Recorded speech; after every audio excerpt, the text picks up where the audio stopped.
The castle grounds snarled with the weight of magically magnified wind. The sky outside was a great black ceiling, which was full of blood. The only sounds drifting from Hagrid's hut were the disdainful shrieks of his own furniture. Magic. It was something that Harry Potter thought was very good. Leathery sheets of rain lashed at Larry's ghost as he walked across the grounds toward the castle.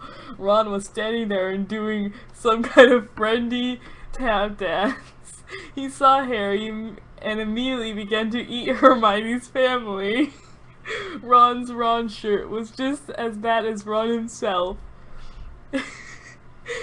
If you two can't clump happily, I'm going to get aggressive, confessed the reasonable Hermione. What about Ron magic? Offered Ron to Harry. Ron was a loud, slow, and soft bird. Harry did not like to think about birds. Why are you singing out loud then? Death Eaters are on top of the castle, Ron bleated, quivering. Ron was going to be spiders. He just was. He wasn't proud of that, but it was going to be hard not to have spiders all over his body when it was all said and done. Look, said Hermione. Obviously there are loads of Death Eaters in that castle. Let's listen in on one of their meetings.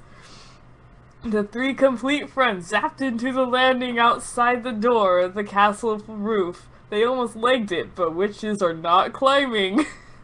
Ron looked at the doorknob and then looked at Hermione with sneering pain. I think it's closed, he noticed. Locked, said Mr. Staircase, the shabby-robed ghost. They looked at the door, screaming about how close it was, and asking it to be replaced with a small orb. The password was Beef Women, Hermione cried. Harry, Ron, and Hermione quietly stood behind a circle of Death Eaters, who looked bad. I think it's okay if you like me, said one Death Eater. Thank you very much, replied the other. The first Death Eater confidently leaned forward to plant a kiss on his cheek. Oh, well done, said the second, and his friend stepped back again. All of the other Death Eaters clapped politely. Then they all took a few minutes to go over the plan to get rid of Harry's magic. Harry could tell that Voldemort was standing right behind him. He felt a great overreaction. Harry tore his eyes from his head and threw them into the forest. Voldemort raised eyebrows at Harry, who could not see anything at the moment. Voldemort, you're a very bad and mean wizard, Harry savagely said. Hermione nodded encouragingly. The tall Death Eater was wearing a shirt that said, Hermione has forgotten how to dance, so Hermione dipped his face in mud. Ron threw a wand at Voldemort and everyone applauded. Ron smiled. Ron reached for his wand slowly. Ron's the handsome one, muttered Harry, as he reluctantly reached for his. They cast a spell or two, and jets of green light shot out of the Death Eaters' heads.